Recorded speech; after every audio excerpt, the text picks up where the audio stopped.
Assalamualaikum warahmatullahi wabarakatuh. Muslimin muslimat yang dirahmati Allah, alhamdulillah, syukur kita kepada Allah Subhanahu wa taala. Bismillahirrahmanirrahim. Alhamdulillahirabbil alamin. Wassalatu wassalamu ala asyrafil anbiya'i wal mursalin wa ala alihi wa sahbihi ajmain. Rabbi shrah li sadri wa yassir li amri wa hlul 'uqdatam min lisani yafqahu qawli wa saddi lisani haqqi sayyidina Muhammad sallallahu alaihi wasallam. Asyhadu an la ilaha illallah wa asyhadu anna Muhammadar Rasulullah. La haula wa la quwwata illa billahil azim. Syukur kita kepada Allah Subhanahu wa taala. Saya minta maaf saya terlambat pasal tebang kayu tu tadi, bandaraya. Polis tahan jam. Lepas kat sini dekat setengah jam. Kereta panjang balik. Okey, alhamdulillah, insya-Allah. Dapat syukur kita dapat menyambung semula kuliah kita pada hari ini berpandukan kitab Indahnya Solat Berjamaah, muka surat 152, muka surat 152 yang terakhir kita pada 27 bulan 8 yang lepas. Okey, yang ini sambungan bertajuk daripada mana ni? Sunnah membaca surah yang panjang pada rakaat pertama dan pendek pada rakaat yang kedua. Dia mesti jadi silsilah surah yang sesuai dibaca dalam solat. Semua dah ada, dah lepas. Yang lepas kita sudah jelaskan. Ya, soalnya nanti kita ambil sepintas lalu nanti. Okey, sebelum kita meneruskan yang sebelahnya nanti. Sebelum kita meneruskan kuliah kita, mari kita sama-sama membaca Quran. Ganjaran ini kita hadiahkan kepada junjungan besar kita Nabi Muhammad SAW. Seterusnya kepada kedua ibu bapa kita sama ada yang masih hidup atau yang telah meninggal dunia. Kepada guru-guru kita sama ada yang masih hidup atau yang telah meninggal dunia. Ya. Kepada sahabat-sahabat kita yang istiqamah dengan tempat kita ni,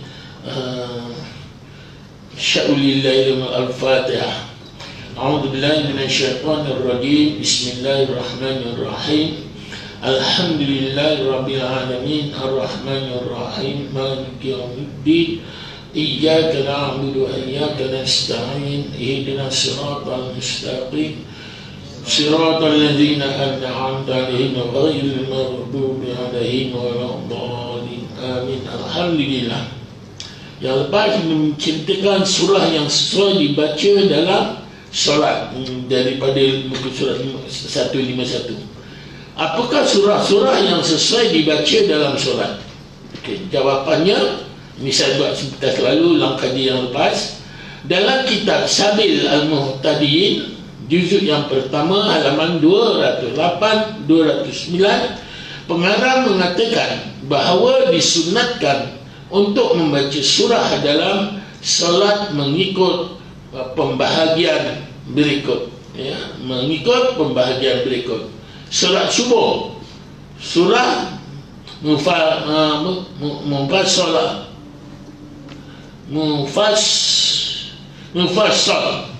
yang panjang. Apa itu surah mufassal? Nanti kita lihat dulu, ya. Surah mufassal daripada mana, ayat mana nanti kita lihat. Okey. Iaitu surah yang panjang. Solat zuhur, surah pendek daripada surah mufassal juga, ya, yang panjang, ya. Solat asar dan isya, surah mufassal yang sederhana panjang. Solat maghrib, surah mufassal yang pendek. Kita nak tahu apa tu surah mufassal yang dinamakan surah mufassal. Okey, nanti di bawahnya ada dijelaskan. Okey. Soalan, apakah maksud perkataan mufassal? Jawapan, menurut Mu'jam Al-Arabi Al-Asasi, Al-Mufassal berarti 1/7 terakhir daripada Al-Quran. Al-Quran Karim, kerana banyaknya pecahan antara surah-surahnya. Ya, okay. Syekh Muhammad Arsyad Al-Banjari berkata lagi, bermula di awal surah yang mufassal itu iaitu surah Al-Hujurat. Surah Al-Hujurat bermula dari surah 49. Itu surah Al-Hujurat, ya. Okay.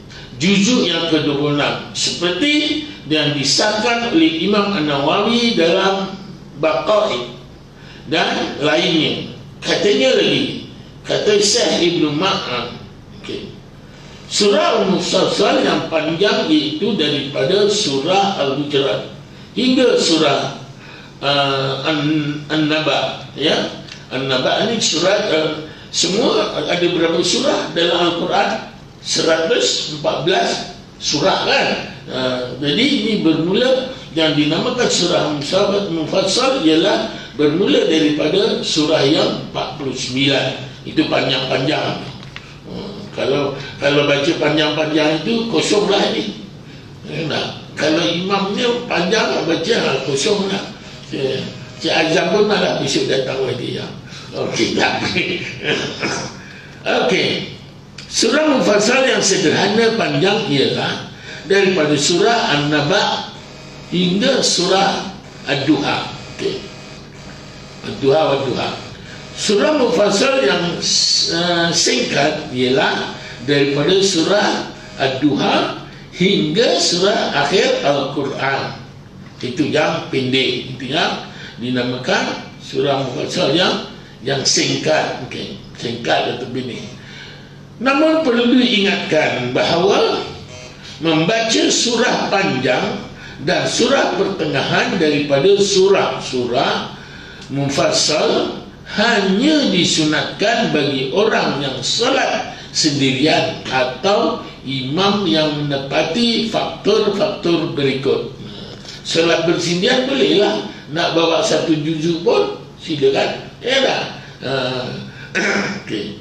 Jadi okay. Yang pertama, tu yang lepas minggu lepas kita dah sampai situ, ya. Okay, kita sambung yang lepas. Semua makmumnya ialah orang tempatan, orang setempat, dan kesemua mereka reda dengan jika imam memanjangkan bacaan surah. Ya. Jika semuanya reda, ya. Pasal itu kita jadi imam ni tak boleh syok sendiri, kan. Kita kena bertimbang rasa. Dan begitu juga kalau kita jadi imam, satu kat RNR contohnya, yalah, janganlah baca tu, bacalah yang pendek-pendek, qul ya ayyuhal kafirun, qul huwallahu ahad pun boleh, yalah. Kalau dikhawatiri RNR itu kadang orang nak cepat, nak balik, nak kerja dan sebagainya. Kalau solat subuh tu biasanya orang nak pergi kerja, ada. Dia keluar dari rumah belum solat subuh, belum waktu subuh. Lepas tu jadi bacalah yang sederhana, okay. Yang sederhana, yang memadai keadaan, okay. Sebagaimana yang masa zaman Rasulullah SAW, Rasulullah ini selalu saya ceritakan, melantik dua imam amal Masjid Quba. Satu imam, saya ada nama imam-imam tu tapi saya tak ingat. Satu imam bacaannya panjang-panjang. Satu imam pula semua hafal Al-Quran, imam yang dilantik. Bacaannya qul huwallahu ahad aja, surah Ikhlas. Rakaat pertama pun tu, rakaat kedua pun itu, subuh pun itu, maghrib isya pun itu juga. Maka jamaah mengadu pada Rasulullah, ya Rasulullah, sebulan imam ni tadi bacaannya panjang-panjang, saya tak tahan. Ada yang mufaraqah, ada yang turun sakit. Maka Rasulullah pun jumpalah pada imam tu tadi. Ya imam, benarkah ketika kamu jadi imam, kamu bacaannya panjang-panjang? Ya Rasulullah, kata bacaan panjang-panjang afdal. Kata Rasulullah, afdal jika kamu solat bersendirian. Kalau jika kamu menjadi imam, lihat siapa makmum kamu. Ya, bacalah yang sederhana. Orang tua, orang nak kerja, orang sakit dan sebagainya. Jadi baca yang sederhana, ya, yang memadai. Yang satu imam pula dia kata asyik qul huwallahu ahad. Setiap rakaat qul huwallahu ahad. Rakaat pertama, kedua qul huwallahu ahad. Maka orang pun mengadu pada Rasulullah. Maka Rasulullah pun jumpalah ya imam, sedangkan kamu hafal Al-Quran. Benarkah ketika kamu jadi imam surah Ikhlas saja kamu buat setiap waktu dan setiap rakaat? Ya benar Rasulullah, kata imamnya benar. Kenapa? Andainya aku mengagungkanmu ya Rasulullah, aku sentiasa berselawat padamu ya Rasulullah. Oleh kerana ketika solat aku mengagungkan keesaan Allah. Pasal surah Ikhlas itu kan surah kalimat tauhid, mengagungkan keesaan Allah. Maka Rasulullah tak ada komen apa-apa, senyum angguk-angguk itu aja. Tak mengatakan kau baca panjang sikit ke? Tak ada, ya.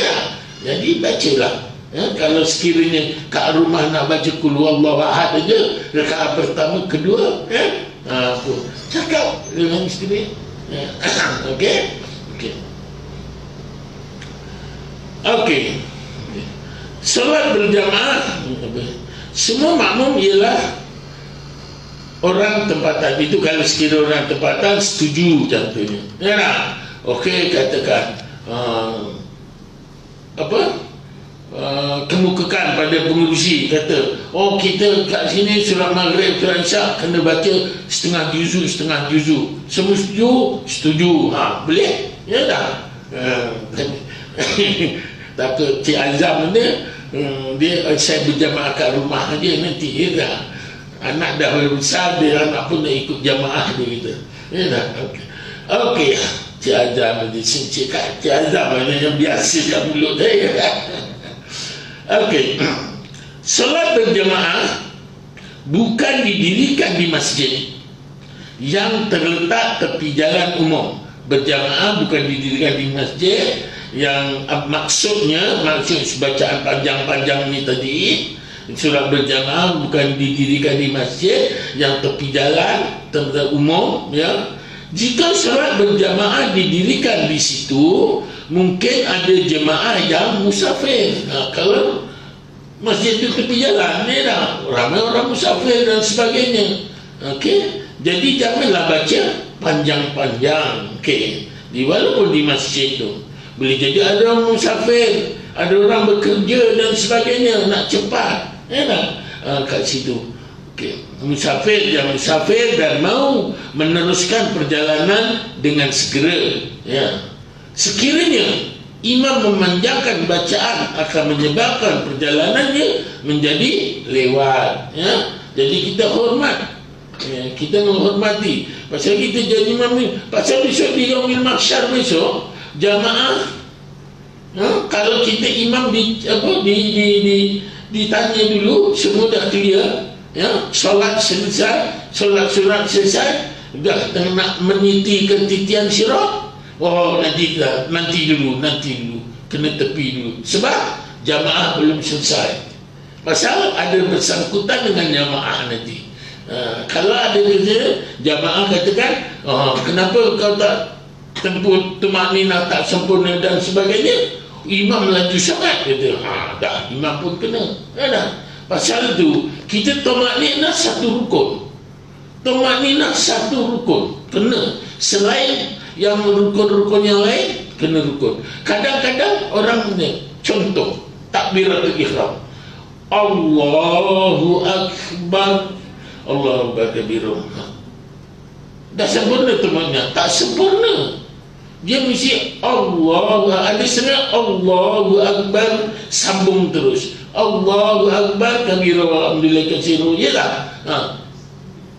Tak ada apa, sedangkan satu gap tu satu. Yang keduanya ketika rukuk dan sujud, ketika rukuk dan i'tidal. Contohnya saya kata Allahu Akbar, Subhana rabbiyal azim wa bihamdi, Subhana rabbiyal azim wa bihamdi, Subhana rabbiyal azim wa bihamdi, sami Allahu liman. Ada tak tumakninah? Tak ada. Saya baca tak berhenti lagi, saya dah bangun. Sepatutnya subhana rabbiyal azim wa bihamdihi, subhana rabbiyal azim wa bihamdihi, subhana rabbiyal azim wa bihamdihi, samiallahu liman hamidah. Barulah itu ada tumanina. Dan samiallahu liman hamidah, rabbana lakal hamdu, lakal apa? Ya, min samawati, kana panjang, kalinya samiallahu liman hamidah. Kena berhenti. Kena samiallahu liman hamidah, Allah. Ini kebanyakan banyak apa? Imam-imam pun banyaknya. Cuba perhatikan ketika sujud. Ketika sujud. Ya, itu dalam solat fardu. Solat sunat pun cuba perhatikan. Sedangkan solat sunat itu pun rukun-rukun dia macam solat fardu. Nah, jadi apa yang kerjakan dalam solat fardu, rukunnya itulah juga rukun dalam solat-solat sunat. Walaupun dia nak meninggalkan surah contohnya, tak apa, surah itu sunat, ya, tapi yang masalah tumaninah dan sebagainya itu kena sempurna, ya. Itu kebanyakan. InsyaAllah satu masa kita buat apa, kemah ibadah bab solat aja, kesempurnaan solat itu. Sekejap boleh tidur. Okey. Saya bagi satu ekor kambing, masak kari di sini. Okey. Pasal tujuannya ini besok. Besok ingat 2-3 orang aja lah besok. Ini apa? Menteri kita sekarang, Warwan kan? Mufti kita dulu, menteri kita sekarang. Dia kata mana? Nak kalau kata masjid suruh nak meriah, selalu buat makan, dia kata. Pasal dia memang macam di apa ni, di Indonesia ada satu masjid yang betul. Orang yang infakkan kat dia memang tak simpan, dibagi orang tu. Pasal tu tak putus-putus orangnya. Pasal datang je makan. Ya dah. Okey. Yelah, kita ni surau, dari mana sumber kita, ya. Walau bagaimanapun kalau banyak orang lebih tak mengapa, ya dah. Cik Azam kata sebulan bagi 200 contoh ini dah. Kalau dah saat itu satu keluarga baru satu pintu, ya dah. Okey. Jadi kalau kita jadi imam, contohnya di masjid, di RNR, bacalah ya surah yang sederhana, yang pendek-pendek lah, contoh, ya, tak apa. Okey, yang ketiga, tidak ada dalam kalangan makmum orang yang mempunyai kaitan dengan orang lain seperti hamba yang mempunyai tugas. Macam kalau ada hamba, sekarang hamba dah tak ada lah, ya. Pasal hamba ni mempunyai tugas, pasal nanti dia nak cepat diperlukan oleh tuannya kan. Okey. Setiap hamba yang mempunyai tugas terhadap tuannya, insya-Allah mereka sudah tiada di zaman ini. Maksudnya hamba zaman ini dah tak ada lah, ya. Jangan pula kita ambil contoh satu. Pasal hamba ni macam pembantu rumah tu pun hamba juga dulu lah, ya. Jangan pula kita ada pembantu rumah pula sedih. Pasal hamba boleh kahwin dengan tuannya, boleh sama dengan apa, dengan tuannya. Tapi sekarang hamba tak ada. Jangan pula besok ada maid dia, ya dah, ada pembantu, dia kata ini hamba boleh pakai, sudah, ya dah. Itu tak boleh, sekarang tak boleh. Okey.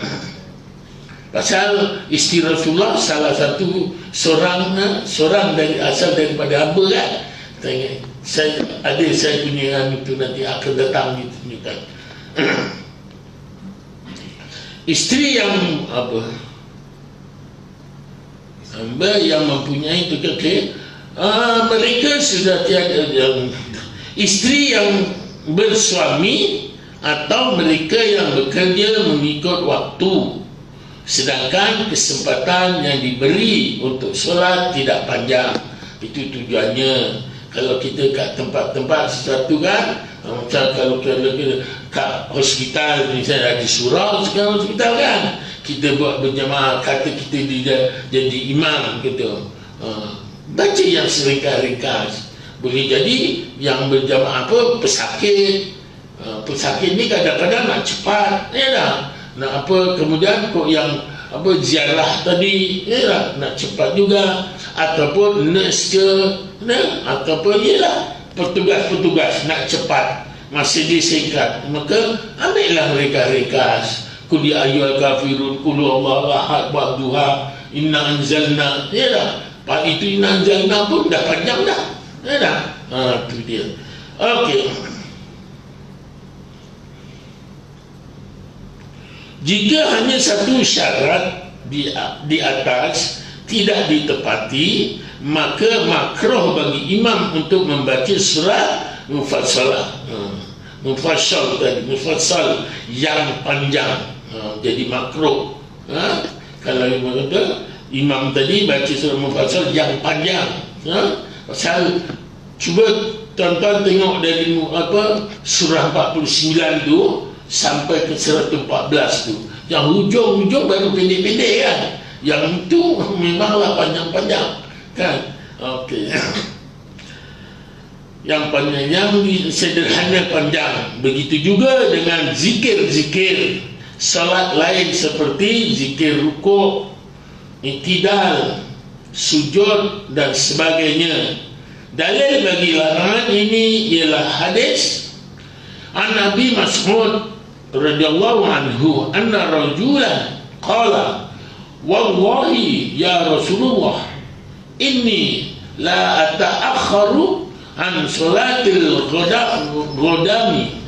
ghadati min ajli fulan mimma yutilu bina fama ra'aitu Rasulullah sallallahu alaihi wasallam fi maw'izati ashadda ghadaban minhu yawma idin. Summa qala inna minkum munaffirin fa ayyukum ma shalla bin nas falyatajawwaz fa inna fihim ad-da'ifa wal kabir wa dzal hajati.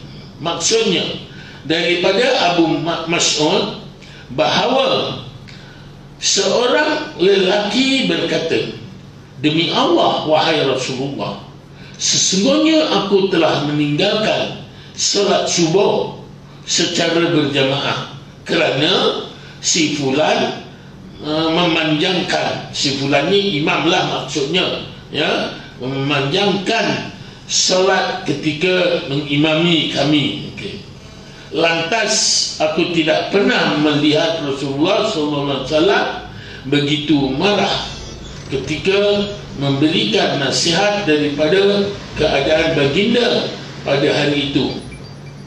Lalu baginda bersabda, sesungguhnya ada orang dalam kalangan kamu hendak menjauhkan orang ramai daripada solat berjamaah, ya, bermakna ada yang nak menjauhkan orang ramai, semua tak nak hadir untuk berjamaah. Oleh itu, sesiapa dalam kalangan kamu yang mengerjakan solat dengan orang ramai, mengimami mereka, maka hendaklah dia meringkaskan solatnya.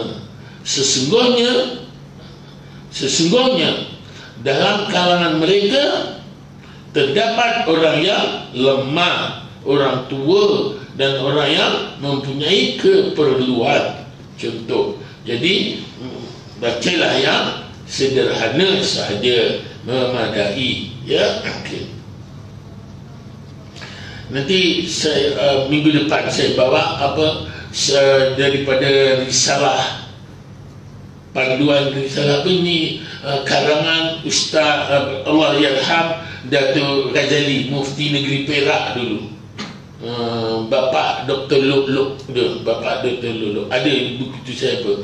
Dia kalau apa, itu sebagai panduan, bukan mestinya kita baca tu. Maksudnya memudahkan kita sebagai panduan. Ya, contoh malam Jumaat Maghrib kuliah ayyuhal kafirun, qul huwallahu ahad.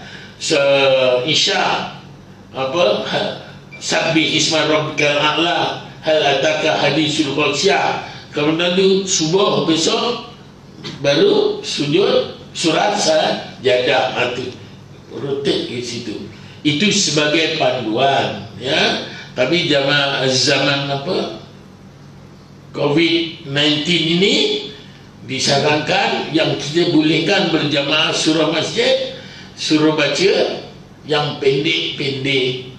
Surah pun baca pendek-pendek, wirid pun tak boleh baca panjang-panjang, ya.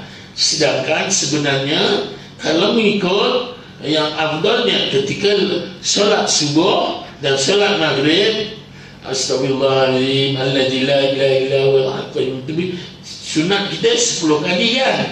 Allahumma jirna minanar, Allahumma jirna 7 kali, ya. Tapi dalam keadaan macam ni ambil 3 kali pun tak mengapa, ya lah. Ambil 3 kali. Saya selalu buat macam tu. Tapi sekarang subuh kunut saya dah buat panjang, kunut biasa dah, ya. Kaedah dulu saya buat kunut pendek aja, kena giliran saya. Kunut pendek apa dia? Allahumma gfirli, ya ghafur kalau sendiri. Kalau kita jadi imam, Allahumma gfir lana ya ghafur, habis. Dah, sutur itu. Okey.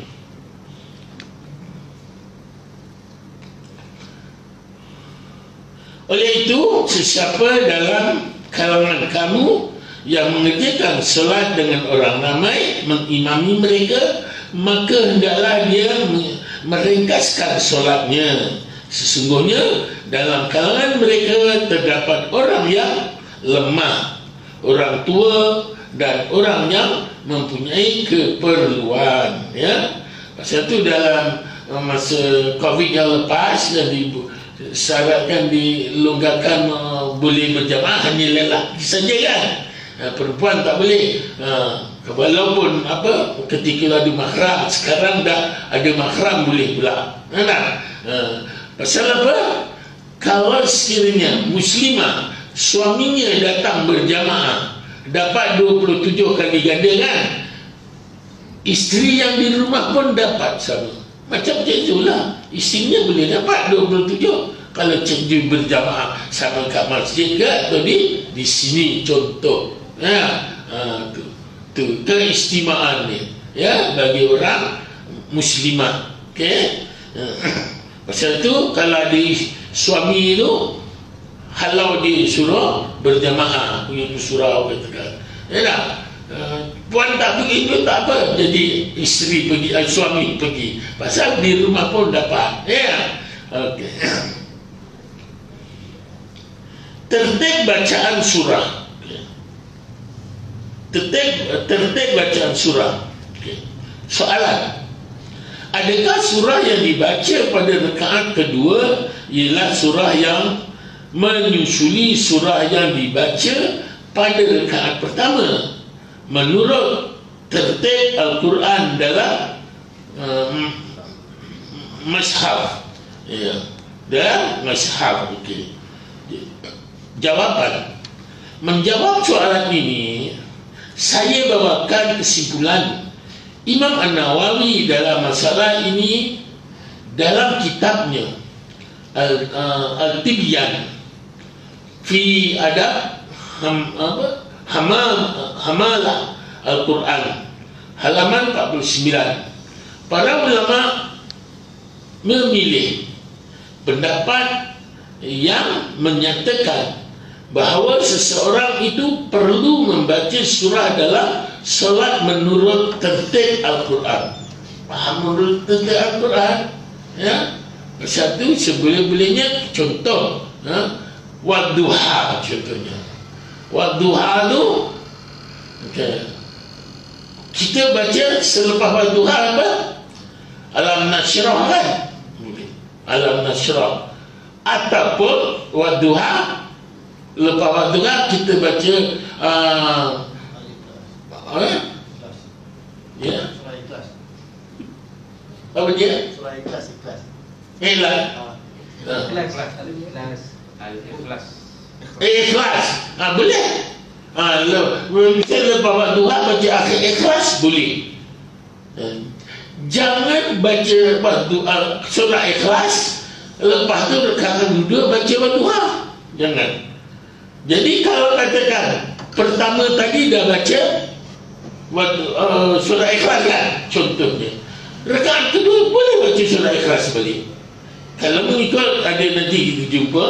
Kalau katakan saya yang rakaat pertama saya baca Qul huwallahu ahad surah Ikhlas, tiba-tiba rakaat kedua nanti saya baca wadduha pula, makruh hukumnya, ya, makruh hukumnya. Ataupun saya baca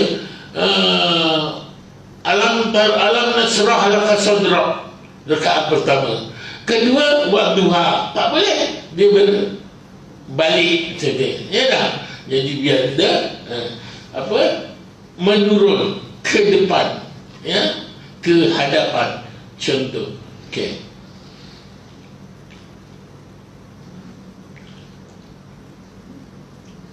Maka selepas membaca surah Al-Fatihah, dia akan membaca surah Al-Baqarah, Al-Imran dan seterusnya menurut susunan surah kepada keadaan ini. Contoh, cuma kalau tuan-tuan tadi baca surah awal-awal tadi, contoh surah Al-Baqarah, ya tak? Lepas Al-Baqarah, lepas Al-Baqarah Al-Imran, boleh itu.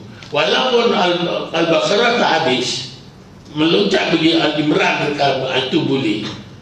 Jangan rakaat pertama baca Al-Imran, rakaat kedua baca Al-Baqarah pula. Ya, surah Al-Baqarah itu. Okey. Sikit lagi.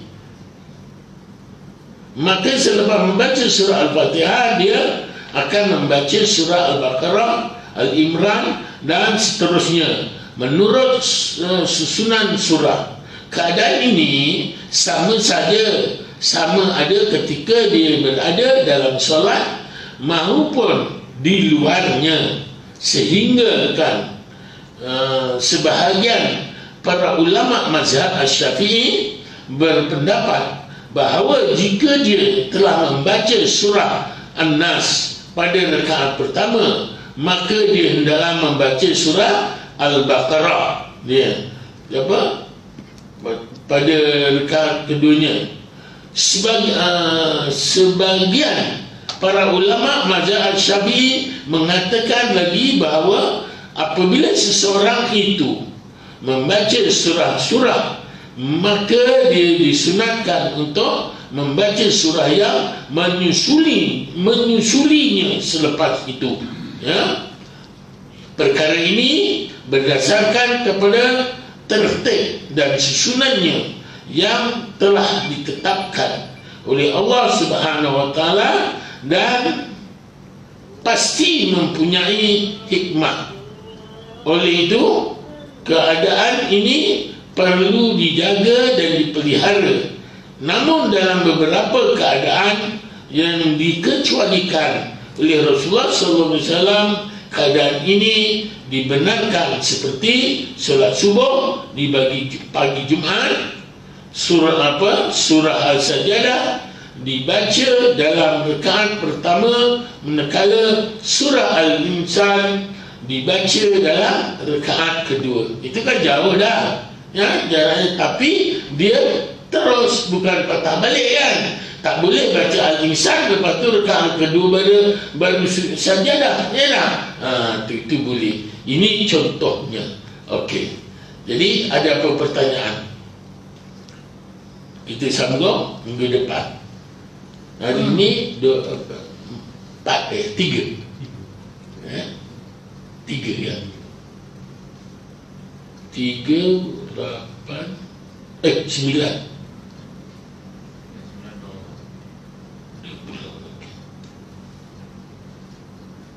Okey, ada apa pertanyaan? Ada pertanyaan? Ha? Tak ada.